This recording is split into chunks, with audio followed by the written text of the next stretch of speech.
한 해 동안 살면서 뭐 좋은 일만 있었겠습니까? 뭐 힘든 일도 있으셨죠? 있으셨던 분들만 끄떡끄떡. 몇 명 안 되시네. 네, 다 좋은 일만 있으셨던 것 같아요. 너무 감사해요. 저는 끄떡끄떡이에요. 힘든 일도 있었어요. 또 우리 성도들 오늘도 이제 이렇게 나와 계시지만 함께하지 못하시는 분들도 계세요. 여러 가지 환경이 있으십니다. 그런데 육신의 연약함으로 함께하지 못하는 분들도 계시고, 연로하셔서 함께하지 못한 분들도 또 계시고, 어쨌든 우리는 그렇게 한 해를 살아온 것입니다.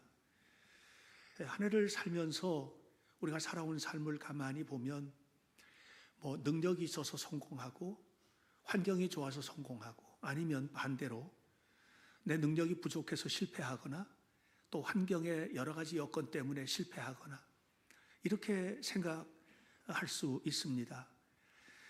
나는 가진 것도 부족하고 능력도 부족하니 이렇게 살 수밖에 없어, 이렇게 자포자기 하시는 분들도 아마 계실 것 같아요.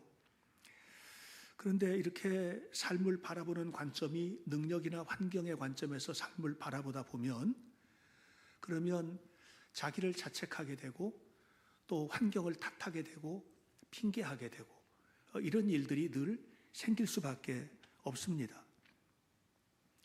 그러나 여러분 생각해 볼까요? 요셉이 성공한 게 뭐 능력이 있어서 했습니까? 환경이 좋았나요?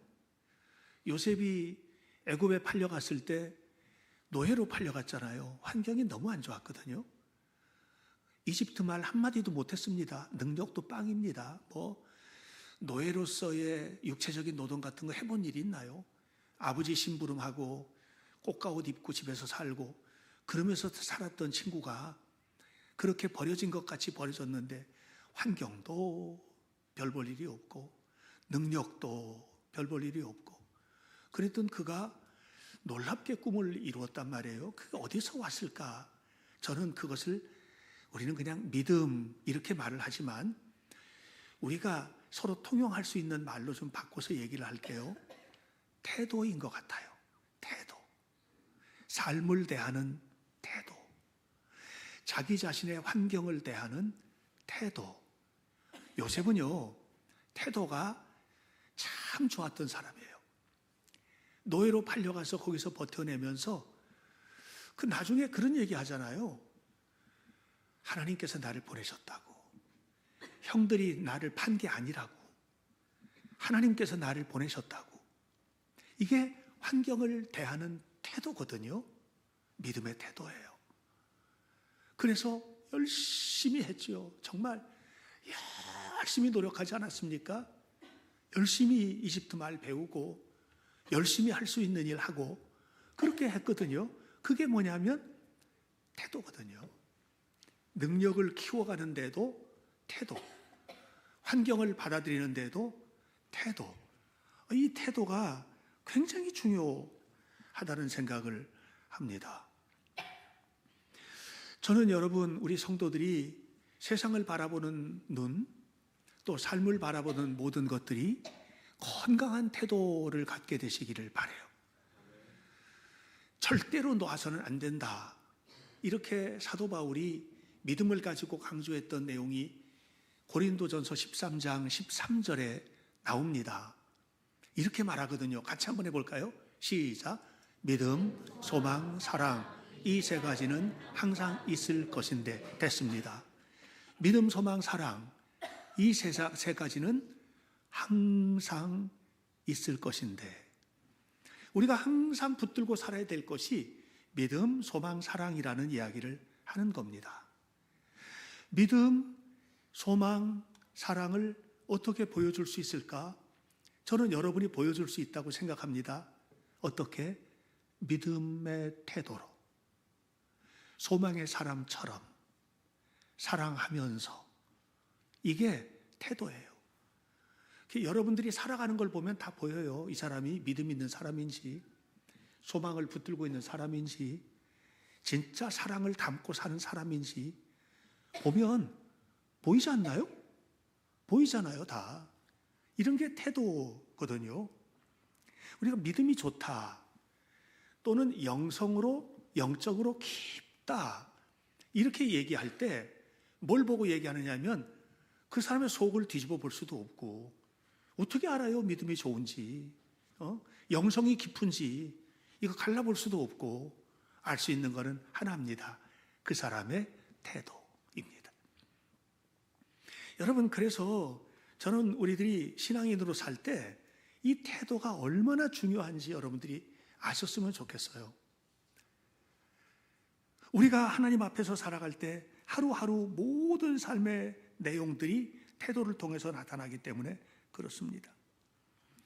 근데 신앙생활에 있어서 좋은 태도는 뭐고 나쁜 태도는 뭘까? 성경은 그것을 우리의 삶과 관련해서 이렇게 말합니다. 교만은 망하는 길의 앞잡이다. 그러니까 신앙생활의 나쁜 태도는 교만인 것 같아요. 끊임없이 심령이 가난한 자는 복이 있나니 이렇게 했으니 좋은 태도는 겸손의 태도다. 교만하고 겸손하고 교만은 도대체 뭘까? 하나님이 정말 싫어하시는 태도거든요. 교만한 태도. 교만은 자기 잘난 척하는 거예요. 사실 여러분 얼마나 잘났습니까? 저 괜히 폼나게 박사모 쓰고 박사 가운 입고 있지만 얼마나 압니까? 저 잘 몰라요. 오늘 졸업 예배라서 괜히 입고 나온 거지. 뭐 여러분보다 엄청나게 많은 지식을 가져서 그것도 아니거든요. 알면 얼마나 알고 가졌으면 얼마나 가졌겠습니까? 겸손이 하나님 앞에서 축복을 받는 길이에요. 늘 겸손하게 살아야 됩니다. 요한계시록 3장 14절부터 보면 라오디게아 교회에 관한 이야기 나오거든요. 보여주세요 그거. 저기가 라오디게아 교회 터예요. 진짜 엄청나게 아름다운 터였어요. 조금만 제가 찍은 사진인데 조금만 보여드린 거예요. 어마어마합니다. 동네 자체가 엄청난 동네입니다. 라오디게아 교회가 뭐라고 그랬냐면 이렇게 말했어요. 나는 부자야. 나는 부요해. 부족한 게 하나도 없어. 이렇게 이야기를 할 정도로 그렇게 말을 했거든요. 이게 요한계시록 3장 17절의 말씀입니다. 그런데 17절 뒷부분에 가가지고 예수님께서 이렇게 말씀하셨어요. 너 부자냐? 너 부요하냐? 너 부족한 게 하나도 없다고? 내가 볼 때는 너는 아닌데 너의 곤고한 것과 가련한 것과 가난한 것과 눈먼 것과 벌거벗은 것을 왜 못 보고 사니? 그랬어요. 그래서 저렇게 폐허만 남은 거예요, 여러분. 오늘 우리가 알아야 될 게 있어요. 영성의 극치는 뭐냐? 믿음의 극치는 끊임없이 비워내는 겁니다.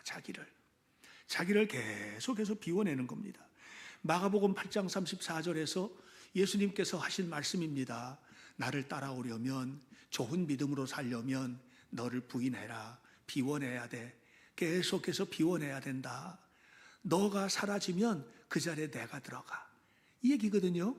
비워내야 채워지는 겁니다. 비워내지 않으면 안 채워져요. 여러분 뭐 이런 거 벗어내고 뭐 가지고 있는 능력 다 치워버리고 이런 얘기가 아니고요. 그 주인이 네 가진 것의 주인이 예수님인 것을 인정하라는 거예요. 너가 누리고 있는 것이 하나님께서 주신 축복이라는 것을 인정하라는 거예요. 너 잘난 게 아니라는 것을 알아야 된다는 거예요. 이게 비워내는 겁니다.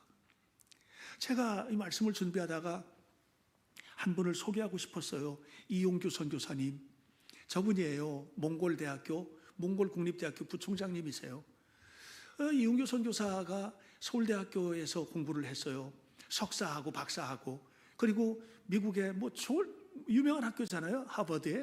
하버드에 가서 중동학을 공부했어요. 이 사람은 중동에 굉장히 꽂혀 있는 사람이고 중동 연구를 아주 많이 했고 또 아랍어라든가 중동어에도 능통하고 그러니까 이 사람은 뭐 하고 싶은 사람이냐면 중동 쪽에서 일하고 싶은 사람이었어요. 그런데 박사학위를 받았는데 이제 뭐를 해야 될까요? 했더니 하나님이 비워내라는 거예요. 비워내라는 거예요. 그래서 뭘 비워내야 되는데요? 네 생각을 비워내고 내 생각대로 일하면 안 되겠니? 그렇게 비워내라는 거예요. 계속. 그래서 이 사람이 그러면은 어떻게 해야 되나? 그때 하나님이 보여주신 것이 몽골이었습니다. 그래서 몽골로다가 선교사로 가요. 이분은 대학교 교수로 갈 수 있는 일들이 많았고 아내도 간호학 박사이기 때문에 함께 정말 유명한 대학교에서 박사를 둘 다 했거든요. 할 일이 많았고 교수로도 활동할 일이 많았는데 그랬는데 다 내려놓고 하나님의 말씀대로 몽골로 가요. 가가지고 열심히 선교를 하고 대학에서 선교를 하고 하다가 대학교 몽골에서 교수가 되고 선교를 하고 이렇게 하면서 몽골대학 부총장까지 됐는데 그런데 어느 날 자기가 보니까 엄청나게 많이 덜어내고 비워냈다고 생각했는데 아직도 남아있는 것 같은 거예요. 그래서 또 책을 썼어요. 더 내려놓음. 더 내려놓음. 여러분, 하나님께서 하세요. 하나님께서 하실 수 있는 태도를 갖추세요. 하나님께서 역사하실 수 있는 태도를 갖추시기 바랍니다. 이게 믿음입니다. 영성이라는 것은 나 잘난 거 표현해내는 게 아니고 하나님이 일하시는 것을 보여주는 겁니다. 그러니까 하나님께서 일하시도록, 하나님께서 역사하시도록, 하나님께서 이끌어 가시도록 그렇게 살아가는 거, 이게 영적인 삶이거든요. 지난 한 해를 돌아보면서 우리의 마음속에 아직도 채워져 있는 내가 있다면 비워내고, 비워내면 하나님이 채워주시는데 그 삶을 한 해 동안 우리는 경험하고 살았던 겁니다. 오늘 제가 여러분에게 소개하게 될 하나님의 이름, 세 가지 이름, 그 속에 지난 한 해 앞으로 살아갈 우리의 삶이 담겨 있어요. 첫 번째, 여호와 로이입니다. 한번 해볼까요? 시작. 여호와 로이. 2025년을 우리의 목자로서 주님이 이끌어 주셨습니다. 로이라는 말은, 로이라는, 우리 민혁 집사가 셋째 나오면 로이라고 질 텐데 로빈, 로제, 로이. 근데 이 로이라는 말은 그거는 목자라는 뜻이에요. 목자. 안 낳는다고 저기서 제 소개를 하겠습니다. 목자라는 뜻입니다. 목자. 그러니까 목자로서 이끌어 주신 거예요. 광야 같은 세상에서. 이스라엘은 진짜 필요하거든요. 풀이 별로 없거든요. 근데 풀이 별로 없는 그런 광야 땅인데 목자가 아는 거예요. 그래서 목자가 이끌어 가요. 가서 풀을 먹이고 물을 먹이고. 목자가 이끌지 않으면 양은 못 삽니다. 지난 2025년은 광야와 같은 삶이었습니다.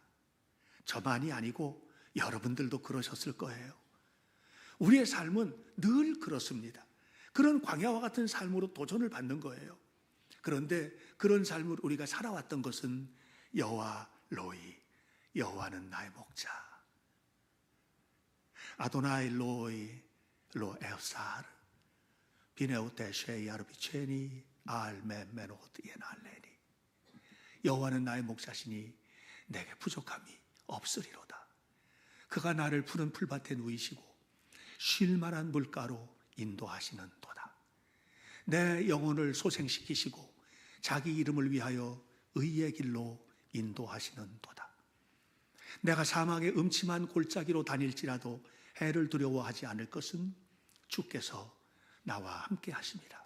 주의 지팡이와 막대기가 나를 안위하시나이다.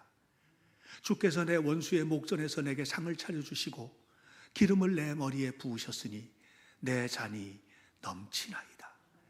내 평생의 선하심과 인자하심이 반드시 나를 따르리니 내가 여호와의 집에 영원히 살리로다. 이게 다윗이 고백한 하나님이고 우리가 고백하는 하나님입니다. 여호와는 나의 목자시고 나의 보호자시고 나를 인도하시는 이시고 지금부터 영원까지 여호와의 품에 살도록 이끌어 주시는 하나님, 여호와 로이. 이 시편 23편 속에는 그곳에는 기름 부음의 은혜, 원수의 목전에서 차려주시는 상도 있지만 사망의 음침한 골짜기, 원수의 눈앞에 고통을 받는 삶, 수많은 힘들고 어려운 일들이 이 속에 담겨져 있어요. 그럼에도 불구하고 안전하게 살아왔던 것은 여호와 로이, 여호와께서 우리의 목자가 되신 것입니다. 시편 57편을 보면 시편 57편 1절에 다윗이 아둘람 굴에서 고백했던 고백이 나오거든요. 시편 57편 1절을 꼭 살펴보세요. 아둘람 굴에서 그 고통스러운 굴 속에서 다윗은 이렇게 고백합니다. 나는 지금 내 이 고통스러운 날들이 다 지나기까지 주님의 날개 그늘 아래 피하여 있나이다 그랬습니다. 아둘람 굴은 고통스러워, 사울에게 쫓겨다니면서 너무 고통스럽거든요. 그런데 이 고통스러운 삶이 다 지나기까지 내가 있는 곳은 아둘람 굴이 아니라는 거예요. 고통스러운 굴이 아니라는 거예요. 여호와의 날개 그늘 아래 있나이다. 이게 뭐예요? 태도입니다. 여러분 믿음의 태도가 이와 같다면 여러분의 삶은 안심하셔도 됩니다. 요한계시록 7장 17절 보면 사도 요한이 예수님을 뭐라고 부르냐면 예수님 로이 이렇게 부릅니다. 보좌 가운데 계신 어린 양 그분이 목자가 되사 예수님이 로이, 지저스 크라이스트 로이, 예수님이 로이 목자가 되사 우리를 어디로? 생명수샘으로 인도하시고 하나님이 우리의 눈에서 눈물을 닦아주시고 이분이 뭐냐면 목자이신 예수님이 하시는 일이에요.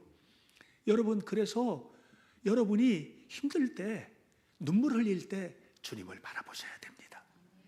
내년 2월 말에 우리가 부흥회를 합니다. 이번에 부흥회 주제는 시편 기도입니다. 시편만 가지고 부흥회 할 거예요. 시편에 나오는 그 많은 평신도들, 시편은요 하나님의 말씀이 하나도 안 들어있어요. 시편은 모두 성도의 고백이에요. 예, 모두 다 우리 같은 사람들이 하나님을 향해서 찬양하는 글을 쓴 게 시편이에요. 그 속에 수많은 기도들, 그 기도들을 우리와 함께 공감하면서 말씀을 나누는 시간을 가질 예정이거든요. 주님께서 그때마다 다가오셔서 눈에서 눈물을 닦아주시고 우리의 힘들고 어려운 멍에를 짊어져 주시고 인도에 가시는 것을 믿으시기를 바랍니다. 그러므로 여러분 여호와께서 한 해 동안 우리를 이끌어 주셨다면 앞으로도 우리를 이끌어 가실 수 있도록 여러분의 믿음의 태도가 건강하시기를 주님의 이름으로 축원합니다. 두 번째 나누고 싶은 이름입니다. 다 잘하는 이름이죠. 함께 한번 고백해 볼까요? 시작. 여호와 니시입니다. 승리의 깃발. 여호와는 승리의 깃발이라는 그런 이름입니다. 주님은 나의 깃발이 되시니 이런 말이거든요. 저기 보면 지금 모세가 아말렉이 애굽에서 나와서 지금 가나안 땅으로 가는 도중인데 시내산을 향해 가는 길이거든요. 아말렉이 쳐들어오는 거예요. 그 아말렉이 쳐들어오자 모세가 높은 데 올라갔어요. 그리고 옆에 아론과 훌 두 사람이 손을 잡고 지금 기도하는 것입니다. 그렇게 기도할 때 하나님께서 도와주셨어요. 그리고 여호수아가 나가서 싸우는데 아말렉을 완전히 물리쳐버리고 말거든요. 그때 그들이 그 하나님, 승리하게 하신 하나님의 이름을 불렀는데 뭐라고 불렀느냐면 여호와 니시라고 불렀던 것입니다. 여호와 니시, 승리하는 이름입니다. 여러분 능력은 관계 속에서 나옵니다. 우리가 능력이 있다라고 하는 것은 어떤 관계 속에 있느냐라고 하는 것들이 굉장히 중요하거든요. 이거 조금 나쁜 말로 하면 나 빽 있어 이런 말이에요. 빽 있어. 빽이 뭐예요? 빽은 관계거든요. 나 관계 있는 사람이 있어. 대통령이 내 빽이야. 까불지 마. 뭐 이렇게. 그 빽이 있다는 얘기는 긴밀한 관계가 있는 사람이 힘이 있다 이런 얘기거든요. 여러분 빽이 누구세요? 하나님이 빽이신 거 맞습니까? 할렐루야. 그러면 여러분 어깨 늘어뜨리고 살면 안 되죠. 하나님이 빽인 게 맞다면 여러분 그렇게 힘없이 살면 안 되죠. 로마서 8장 31절에서 사도 바울은 이렇게 고백을 합니다. 만일 하나님이 우리를 위하시면 누가 우리를 대적하리요? 만일 하나님이 우리를 위하시면 누가 우리를 대적하겠느냐? 아무도 대적 못해. 누가 우리를 대적해? 하나님이 내 편인데. 하나님이 빽 맞습니까? 하나님이 분명하십니까? 그 빽으로 사는 거예요 우리가. 또 시편 118편 6절을 보면 여호와는 내 편이시라. 하나님이 누구 편이에요? 내 편이에요. 옛날에 여러분 그런 놀이 해봤습니까? 같이 이렇게 놀 때 편갈라. 가위바위보 나 김경주, 나 원근이 뭐 이런 식으로 하잖아요. 그러면 이 사람들이 다 누구 편에 가고 싶어요? 힘 있는 편에 가고 싶잖아요. 하나님 편에 서고 싶으세요? 그러면 내가 두려워하지 아니하리니 사람이 어찌할까 내게. 하나님이 내 편이라는 거예요. 빽이에요. 하나님이 든든한 나의 배후가 되세요. 능력은 관계 속에서 나옵니다. 하나님의 관계가 밀도 있게 깊은 사람은 겁내지 않습니다. 뭐가 겁이 납니까? 하나님이 내 편이신데. 하나님과의 관계가 깊이 들어가 있는 사람은 절대로 무너지지 않습니다. 왜? 하나님은 무너진 적이 없거든요. 하나님이 내 편이셔야 되는 거예요. 여러분, 사탄이 무서워요? 안 무서워요? 무서워요? 안 무서워요? 오, 진짜 폼 잡고 있어요. 네, 우리 성현이가. 네. 하나님이, 여러분, 사탄이 무섭잖아요. 사탄이 왜 무서워요? 사탄이 힘이 세거든요. 엄청 힘이 세거든요. 그러니까 사탄이 무서운 거예요. 사탄이 무서운 사람은 하나님을 구체적으로 경험해 보지 못한 사람이에요. 하나님을 구체적으로 경험한 사람은 사탄이 안 무서워요. 왜냐하면 하나님은 사탄보다 언제나 세니까. 하나님은 사탄보다 언제나 강하니까. 그 하나님을 우리가 붙들고 사는 겁니다. 이게 관계입니다. 이게 관계입니다. 그러니까 여러분, 사탄을 두려워하지 마세요. 여러분, 우리 앞에 있는 모든 환경들을 두려워하지 마세요. 하나님과 함께 동행하며 살아가는 삶 속에 주님이 나와 동행하신다. 아까 그 이용교 선교사 얘기했잖아요. 내려놓음. 그러다 보니까 또 있는 것 같아. 더 내려놓음. 그러더니 이거보다 더 좋은 게 하나 있네. 또 책을 썼어요. 같이 걷기. 누구와? 우리와. 하나님 먼저 말하지 마세요. 옆에 있는 사람과 부부가 같이 걷기, 가족이 같이 걷기. 얼마나 좋아요. 여러분, 이거를 내려놓으면 안 돼요. 내 옆에는 네가 있어. 우리 같이 가는 거야. 힘있게. 여러분 곁에 있는 사람들이 같이 가야 될 사람들이에요.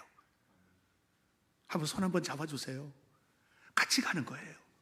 그런데 여러분이 잡은 그 손을 함께 잡는 분이 계세요. 누구예요? 하나님 잡으시는 거예요.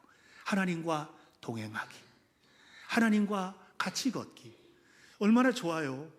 여러분, 평생에 이 은혜를 잊지 마시기를 축복합니다. 여러분, 그러면 사탄이 우리를 넘볼 수가 없는 겁니다.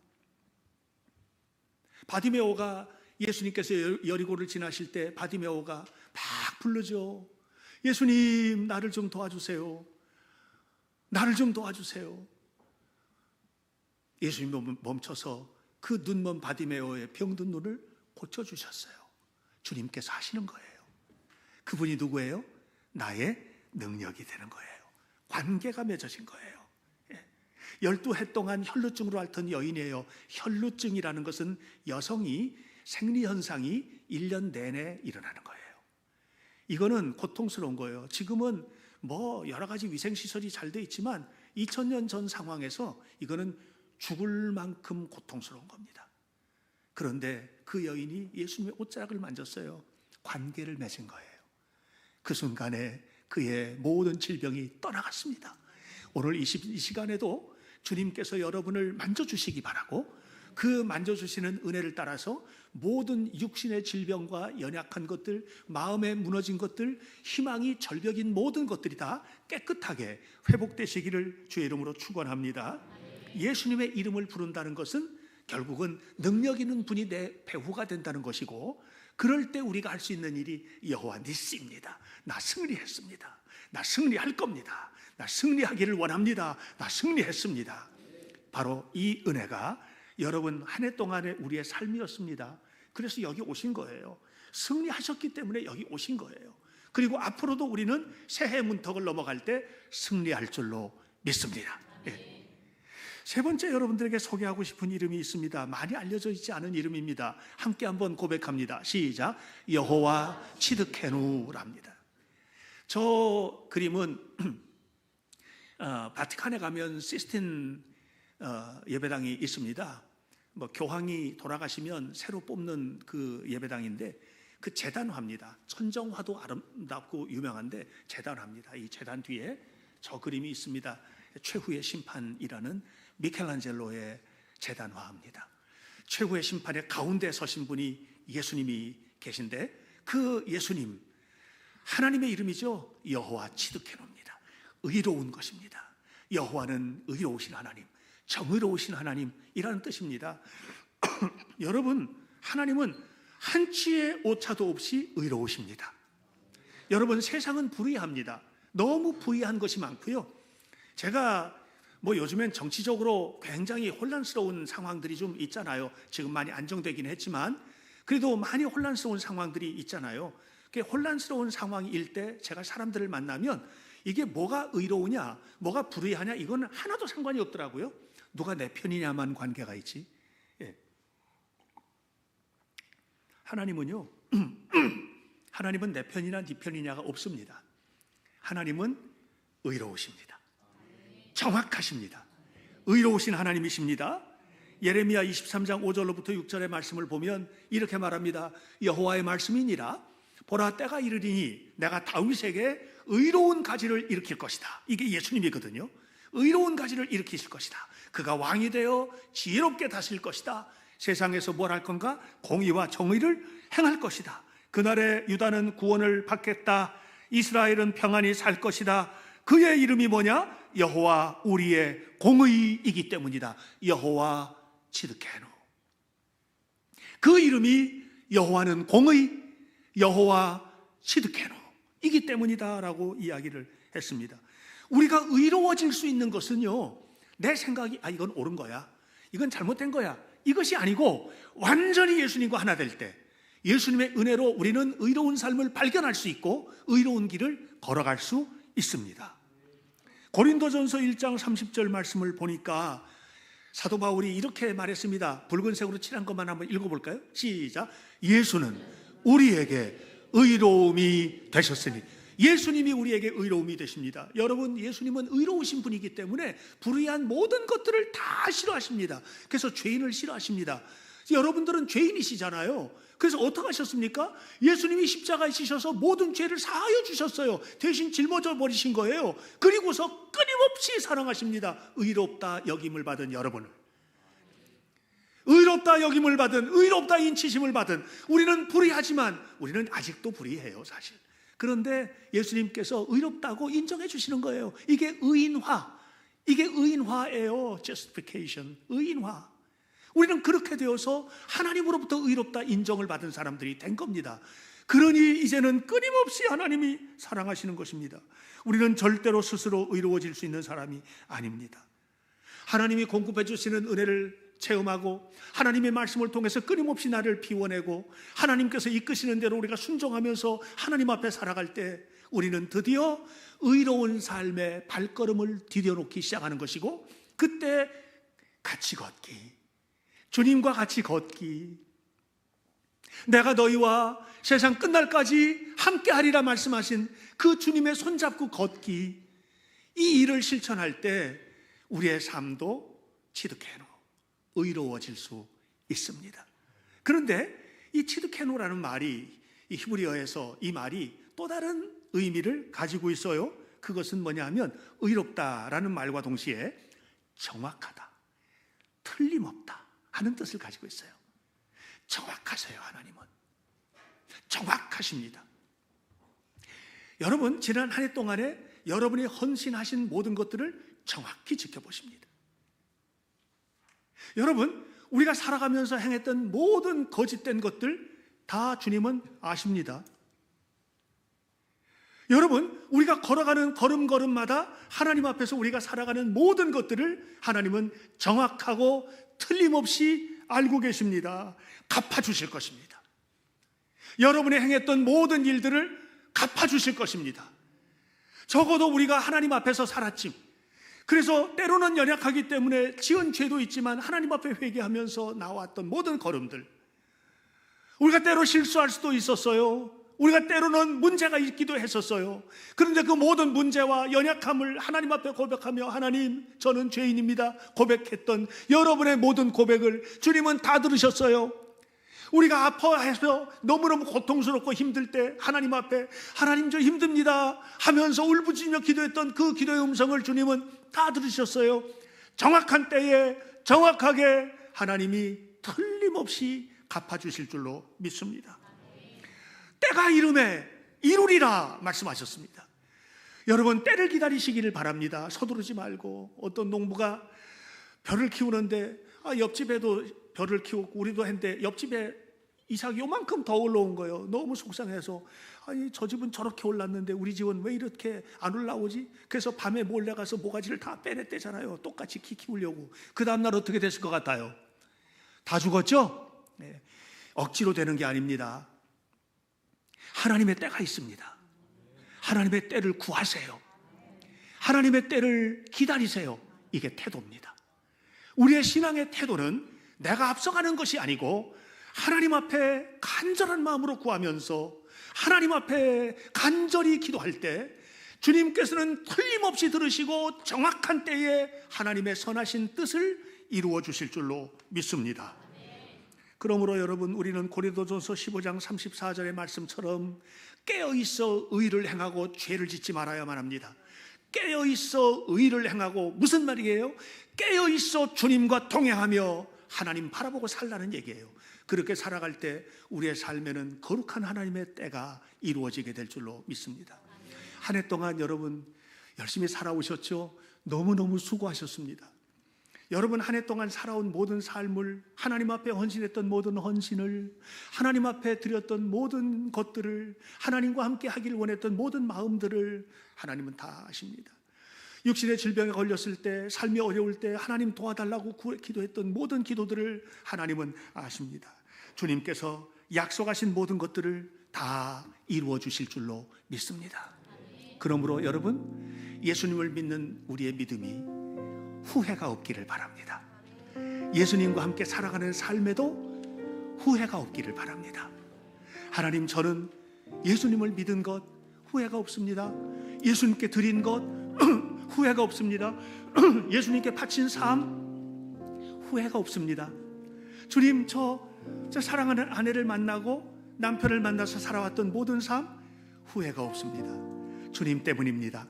앞으로도 후회 없는 삶을 주님과 함께 동행하길 원합니다. 고백하는 마음으로 함께 찬양하겠습니다.